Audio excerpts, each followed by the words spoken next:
Salut à toutes et à tous, c'est Ilyes. On se retrouve évidemment pour débriefer l'UFC 300 qui vient de se terminer en apothéose avec la victoire par KO d'Alex Pereira face à Jamal Hill. C'était la première fois qu'il défendait son titre chez les lourds légers face à l'ancien champion de la division qui n'avait pas perdu sa ceinture pendant un combat. Vous vous en souvenez, Sweet Dreams a perdu sa ceinture, ou plutôt a laissé sa ceinture vacante après s'être blessé au talon d'Achille. Mais là, malheureusement, il s'est pris un KO, plutôt un TKO. Quoique non, franchement, à un moment donné, on a vraiment senti qu'il était inconscient, les mains étaient basses. Et donc Herb Dean a bien fait de mettre un terme aux hostilités. Mais juste avant de parler d'Alex Pereira et cette victoire expéditive par KO premier round, j'ai quand même envie de m'attarder sur la star de cette UFC 300 qui pour moi est Max Blessed Holloway. Qu'est-ce qu'il nous a fait, les gars, c'est incroyable.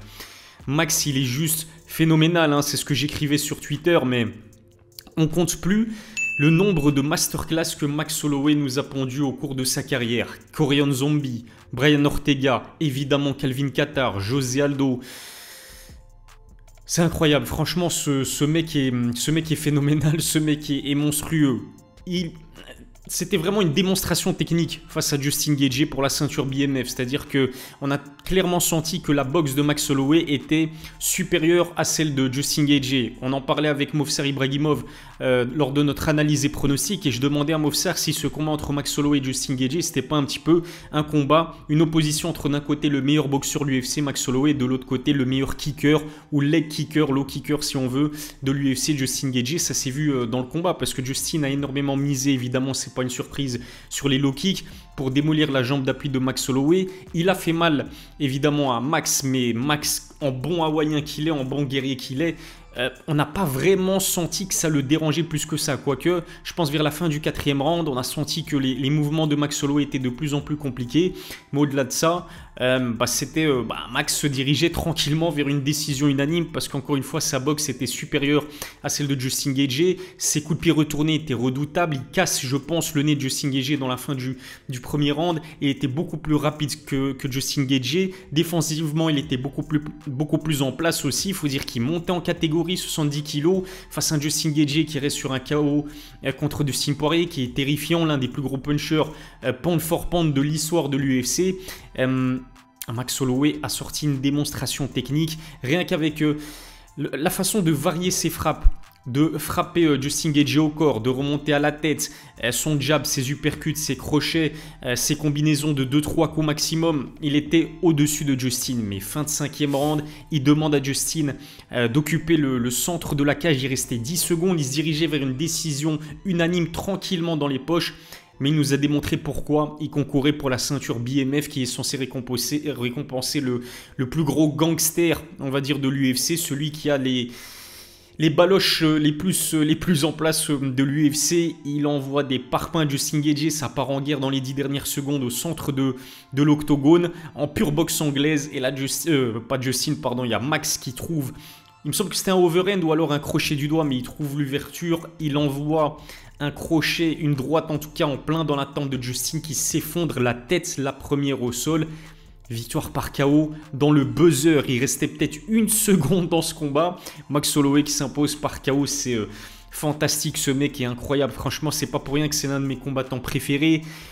Avant ce combat-là, le combat référence pour moi de Max Holloway, c'est la démonstration contre Calvin Kattar. En fait, Calvin Kattar, il manquait plus qu'un KO comme contre Justin Gaethje et c'était une masterclass. Sauf que c'est vrai que Justin et Max, avec les années qui passent, avec les guerres par lesquelles ils sont passés, ils sont de plus en plus matures.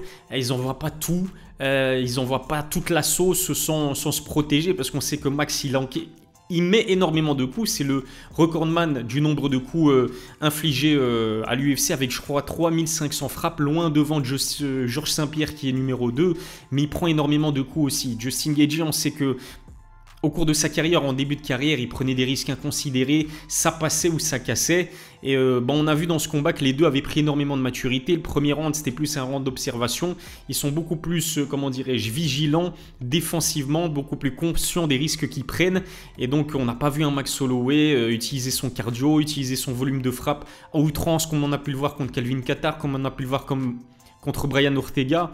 Là, c'était vraiment une performance beaucoup plus patiente de la part des deux combattants. Le souci, le facteur X pour Justin Gaethje, c'est que très tôt dans le combat, son nez s'est fait casser par le coup de pied retourné que lui a infligé Max Holloway dans la fin du premier round.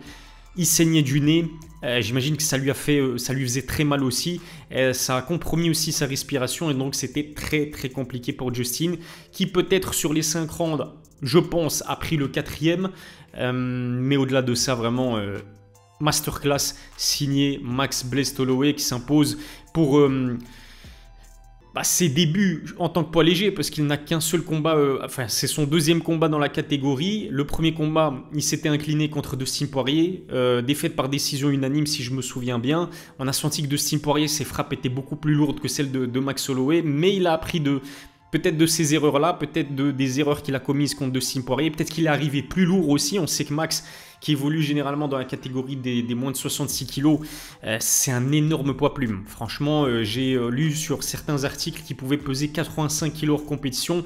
Je pense que la catégorie parfaite pour lui, c'est la catégorie des poids légers. Et avec cette victoire contre un top poids léger comme Justin Gaethje et cette ceinture de champion BMF, peut-être qu'il va rester chez les poids légers. Je pense que ça pourrait être une option pour Max Holloway qui a quand même 32 ans aujourd'hui. Les cuttings chez les moins de 66 kg vont être de plus en plus compliqués. Mais c'est quoi l'avenir de Max Holloway? Pour moi, franchement, il a 2 combats pour le titre qui l'attendent. Après, c'est à lui de décider. Soit un combat pour le titre chez les poids légers, justement, contre Islam Makhachev. Je suis sûr qu'Islam Makhachev ne serait pas contre un combat contre Max Holloway. Ou alors un combat pour la ceinture chez les moins de 66 kg. Sa catégorie de prédilection, dans laquelle il a déjà été champion. Et il a déjà défendu sa ceinture, d'ailleurs, dans cette division, contre Ilia Topuria. Vous avez vu la tête d'Ilia Topuria après la victoire par contre Max Holloway? Franchement, les gars, soyons sérieux 2 minutes. Je suis peut-être pas un expert en body language, mais Ilia Topuria, il avait l'air de se faire caca dessus. Alors j'ai pris cher en disant ça sur Twitter, je le dis un petit peu à la rigolade, c'est un combattant professionnel. Évidemment, Ilia Topuria, il est terrifiant aussi. Mais j'ai rarement vu un combattant, un challenger, un adversaire potentiel assister à une démonstration de son prochain adversaire potentiel Max Holloway et avoir un tel regard, je sais pas, vous avez vu son faciès, je mettrai la photo là dans cette vidéo, mais regardez un petit peu la tête d'Ilia Topuria, il a l'air de s'inquiéter et je peux comprendre parce que Max vient de mettre KO un poids léger terrifiant Justin Gaethje. Ilia Topuria, il est beaucoup plus petit par rapport à Justin Gaethje. Alors on sait qu'il frappe très fort, on l'a vu en mettant KO Volkanovski à son dernier combat, et on sait qu'il y a énormément de bruit de couloir concernant les sparring d'Ilia Topuria où apparemment il mettrait des KO à tout bout de champ. Évidemment, c'est un gros puncher. Mais Max Holloway, ok, il a subi le premier knockdown de sa carrière dans ce combat, ça reste contre Justin Gaethje qui a explosé énormément de top poids léger au cours de sa carrière. Il n'a pas fini KO comme beaucoup le prédisaient avant le combat. Moi, j'avais pronostiqué une victoire par TKO 4e round de Max Holloway. Finalement, c'est une victoire par KO 5e round de Max Holloway. Mais honnêtement, sans vouloir me la raconter, j'ai pas vu énormément d'analystes et de spécialistes pronostiquer une victoire pour Max Holloway. Il n'était pas favori dans cette opposition. Il a un menton en granit. Il a quand même mangé des frappes contre Justin Gaethje. Il a presque pas bronché. Il s'est mangé je sais pas combien de leg kicks aussi. Ça a dû lui faire mal, je pense qu'il va finir en chaise roulante ou en tout cas en béquille là, dans les prochains jours.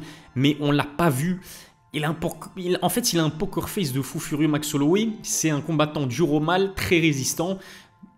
Ilia Topuria, je pourrais comprendre s'il est inquiété. Si ce combat se fait, je ne pense pas que ça va se faire à l'UFC Madrid. Pour moi, si on a un Max Holloway, Ilia Topuria, ça doit se faire aux États-Unis, pay-per-view, Las Vegas, ce serait vraiment parfait. En tout cas, j'ai hâte de voir ce que va décider de faire Max Holloway. Est-ce qu'il va jouer la ceinture chez les poids légers contre Islam Makhachev ou alors est-ce qu'il descend en catégorie, il a envie de récupérer son titre et du coup on aurait peut-être un Ilia Topuria vs Max Holloway. Pour moi ça ne se fera pas à Madrid parce que Ilia Topuria à Madrid je le vois peut-être prendre un adversaire un peu plus abordable que Max Holloway. Pourquoi pas un rematch contre Alexander Volkanovski UFC Madrid? Vous allez me dire qu'il y a potentiellement un UFC en Australie au mois d'août, mais bon, normalement Israel Adesanya combat sur cette carte, donc on a une star. Est-ce que forcément il faut que Volkanovski soit sur la carte australienne?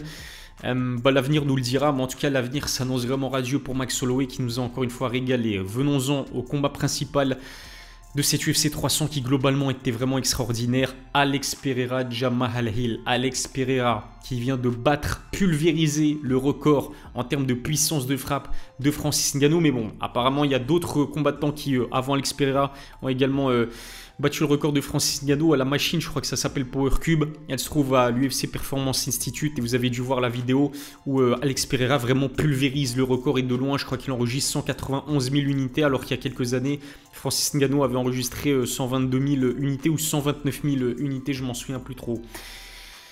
Le crochet du gauche d'Alex Pereira, je crois que c'est le cheat code le plus incroyable de l'histoire des sports de combat. Je sais pas à combien de reprises il a mis des KO grâce à son crochet du gauche. C'est un truc de fou. La puissance qu'il a dans son crochet, c'est fou. Il a mangé Jamal Hill. Honnêtement, Jamal Hill, il a eu du mal, je trouve, à trouver la bonne distance. Alex Pereira, en interview d'après-combat, il a dit qu'avec ses kicks, il essayait de jauger le timing et la distance de Jamal Hill, et une fois qu'il l'avait compris, hop, il l'a connecté. D'ailleurs, la façon avec laquelle il le connecte, Jamal Hill lui envoie un kick dans les parties, coup illégal. Herb Dean a envie d'intervenir pour demander à Alex Pereira s'il a envie de prendre un temps de récupération. Alex Pereira ne quitte pas Jamal Hill du regard et il dit à Herb Dean t'inquiète frérot, t'inquiète, je vais m'en occuper. Dans la foulée, 3 secondes plus tard, il connecte avec le crochet du gauche, Jamal Hill s'effondre et là il le finit en grand end pound. Et on a vu que Jamal Hill avait baissé ses bras et donc il indique à Herb Dean qui commence à perdre connaissance. Et évidemment, l'arbitre a bien fait de mettre un terme au combat. Alex Pereira, le nombre de victoires face à des anciens champions, c'est incroyable. Jamal Hill, Jan Blachowicz, qui d'autre, Sean Strickland, Israel Adesanya, je pense même que j'en oublie un. Attendez, je vais juste vérifier le nombre de... Jiri Prohaska, donc ça fait 1, 2, 3, 4, 5... victoire contre des anciens champions de l'UFC. Ça peut être son 12e combat de MMA, 10 victoires pour seulement 2 défaites. Il défend son titre de champion des lourds légers. Il a été champion chez les poids moyens UFC. Il a été double champion au Glory Kickboxing. Non mais ce mec est une énigme, c'est incroyable mais vrai. Il a annoncé après ce combat-là qu'il était prêt à combattre le mois prochain à l'UFC Rio. Et c'est vrai que cet UFC Rio manque d'une tête d'affiche parce que, comment il s'appelle, Pantoja contre, j'ai même oublié le nom de son challenger pour tout vous dire. Enfin, vous voyez de qui je veux parler. C'est pas fou. Oui, il y a le retour de José Aldo, mais c'est un fight night. Franchement, c'est pas fou. Tu mets Alex Pereira qui défend son titre chez les poids moyens, peut-être pour une revanche contre Jiri Prohaska qui s'est imposé contre Alexander Rakic, ou contre Magomed Ankalaev. Franchement, j'ai pas envie de voir ce combat. Moi, je veux voir Alex Pereira contre un striker et on risque vraiment de s'éclater pour l'UFC Rio. Il a même dit qu'il était prêt à monter chez les poids lourds. Mais au vu de la façon avec laquelle il arrive à connecter et étaler même des lourds légers, puisqu'à la base il combat chez les poids moyens, Alex Pereira, même s'il est énorme, entre la pesée et 24 heures après la pesée, il a pris plus de 10 kilos. Il est passé de 93 kilos à la pesée à 105 kilos en 24 heures. Il est extraordinaire. En fait, comment ne pas être fan d'Alex Pereira? Il a le knockout power, il a le faciès, regardez son visage, il est terrifiant, ses entrailles sont charismatiques, la façon qu'il a de fixer son adversaire sans cligner des yeux. Il est extraordinaire, je kiffe Alex Pereira, franchement, incroyable. Jamal Hill avait confiance sur ses capacités. On sait que Jamal Hill, c'est un combattant qui avait énormément de puissance à revendre aussi. D'ailleurs, je trouve qu'il a bien défendu les leg kicks d'Alex Pereira en début de combat. Je crois qu'il en esquive 2 ou 3. On sait qu'Alex Pereira, évidemment, c'est l'une de ses approches préférées, c'est-à-dire d'abord tabasser la jambe d'appui de ses adversaires afin de nuire à leur mouvement et ensuite il finit en anglaise. Mais là, non, franchement, il est terrifiant. La façon avec laquelle... En plus, ce qui est fou, et même Joe Rogan et Daniel Cormier en ont parlé pendant le live, mais le crochet du gauche qui envoie Jamal Hill au tapis, on n'a même pas l'impression qu'il le met plein pot. On n'a même pas l'impression qu'il le met à full puissance. Il le met, il est tellement bien timé.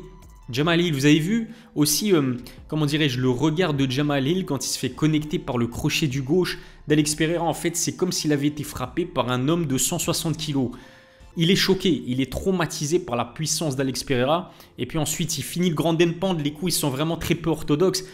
Mais en plus, c'est avec son gauche. Il faut dire qu'Alex Pereira, à la base, c'est un droitier. Mais c'est sa gauche qui est la plus puissante. Terrifiant. Ce mec est tout simplement terrifiant. Extrêmement spectaculaire.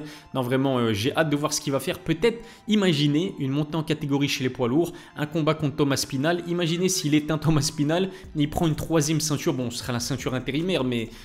Sait-on jamais, peut-être qu'on aurait droit à un John Jones, Alex Pereira l'année prochaine en 2025. Franchement, tout est possible avec Poatan. Qu'est-ce que je pourrais dire de plus? La déception pour moi, c'est Charles Oliveira qui s'est incliné par décision partagée face à Armand Tsarukyan. Il a bien commencé le combat, une tentative de guillotine serrée. Armand Tsarukyan, il a vraiment fait preuve d'un sacré mental pour ne pas taper et ne pas dormir d'ailleurs sur la guillotine là. Et c'est à peu près tout. Je trouve que Charles Oliveira était beaucoup moins agressif en striking par rapport à d'habitude. Le premier round était bon du côté du Bronx, mais à partir du deuxième round, il était plus que l'ombre de lui-même. Armand Tsarukyan a réussi à l'amener au sol, le contrôler au sol. Alors certes, la domination au sol et le contrôle au sol étaient plus ou moins stériles dans le troisième round, parce que dans le deuxième round, il a infligé de sérieux dégâts à Charles Oliveira avec son grand end-pound. Il lui ouvre, je pense, le front, ou en tout cas, il lui ouvre le visage, il me semble, avec ses coudes. Est-ce qu'on aura droit plutôt à un Islam Makhachev vs Armand Tsarukyan numéro 2 plutôt qu'un Islam Makhachev vs Max Holloway? Pour moi, Armand Tsarukyan a vraiment besoin encore d'un combat référence face à un top poids léger avant de se voir offrir le rematch contre Islam Makhachev, parce que je trouve personnellement, dites-moi ce que vous en pensez dans les commentaires, mais Islam Makhachev vs Armand Tsarukyan numéro 2, c'est pas assez vendeur. Franchement, je trouve que c'est pas assez spectaculaire, c'est pas assez vendeur. Islam Makhachev vs Max Holloway, ça pour le coup, c'est extrêmement vendeur. Après, sportivement, c'est vrai qu'Armand Tsarukyan mérite de disputer la ceinture des poids légers, qui plus est face à Islam Makhachev, parce que le premier combat était quand même assez compétitif. Là, Armand Tsarukyan, il a continué de progresser, il est très très jeune. Armand Tsarukyan, je pense qu'il a quoi, 27 ou 28 ans, l'Arménien. Donc en tout cas, c'était un magnifique UFC 300. Je vous disais aussi tout à l'heure, Jiří Procházka qui a battu Aleksandar Rakic. Une performance à son image, les mains baissées, aucune défense ou presque. Et puis à l'usure, parce qu'Aleksandar Rakic faisait quand même pas mal de dégâts avec son anglaise et avec ses kicks. Mais Jiří Procházka n'a pas arrêté de presser. En fait, il a intimidé Aleksandar Rakic. Je pense que vraiment, il l'a eu au mental. Et puis il a trouvé l'ouverture qu'il fallait, il l'a connecté. Et il a fini par s'imposer par KO technique. Voilà ce que je pouvais dire concernant cette UFC 300. Normalement, j'ai été complet. Abonnez-vous à ma chaîne, activez la cloche pour recevoir les notifications, lâchez un pouce bleu, ça fait toujours plaisir. Dites-moi ce que vous avez pensé aussi de cette UFC 300 dans les commentaires. C'était un énorme plaisir. Encore une fois, prenez soin de vous. On se dit rendez-vous très vite pour une nouvelle vidéo et à la prochaine.